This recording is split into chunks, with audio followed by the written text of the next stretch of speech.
Magandang umaga po sa inyong lahat. Ito po muna si Attorney Mike Operario. Wala muna tayong discussion sa politika. Saglitan lang natin itong isang kaso na nagva-viral ngayon. Yung isang kaso ng isang lalaking tumalon sa LRT or MRT pagkatapos ay nasagasaan ng kotse sa ibaba. Sapagkat ang ginawa ng pulis nung namatay yung lalaki, dahil siya bumagsak doon sa kotse at nasagasaan, kinasuhan yung driver. Tama ba yung ginagawa ng mga pulis na ito na sa tuwing may mamamatay ay kailangan may kakasuhan sila ng reckless imprudence resulting to homicide? Pag-usapan po natin yan sa umagang ito.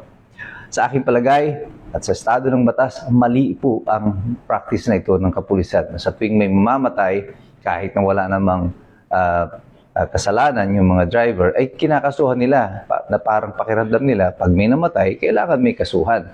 Hindi po ganun yun.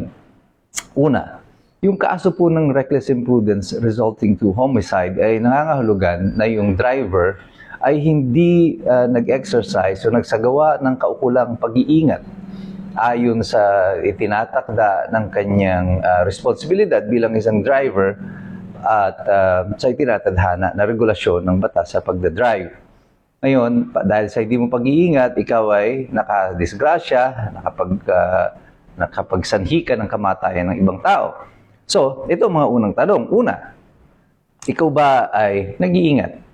Well, definitely mukha namang mabagal yung takbo ng driver. He was staying in his lane. At as a driver, you're expected to look at the road. You're not expected to look at the sky. Tingin ka sa taas, pati yung titingnan mo kung may magsusuicide ba. Hindi mo inaasahan na merong tatalon doon. So bakit ka i-expect ng batas na mag-exercise ng precaution against suicide, yung mga tumatalon? Wala pong basihan sa batas na ganyan. Ikalawa, ang sabi doon, reckless imprudence resulting to homicide. Ano ba ang naging cause of death ng tao? Bakit ba siya namatay? Is it because nasagasaan siya? O dahil siya ay tumalon mula doon sa LRT? So malinaw na malinaw dito na hindi naman magkakaroon dapat ng pananagutan ng driver. It is very clear and simple from the video footages na walang kasalanan yung driver. Hindi nila kailangan kasuhan yung driver. He can be let go. Parang ganito rin yung nangyari noon doon sa Skyway. Nagmamaneho yung isang lalaki. Buti na lang meron siyang dashcam at nakuha na sa CCTV footage ng Skyway na merong isang nag-counterflow, a motorcycle na is not even allowed yung klase ng motorsiklo niya kasi it's below 400cc na umakyat doon sa rampa ng Skyway at sumalunga dito sa oncoming traffic.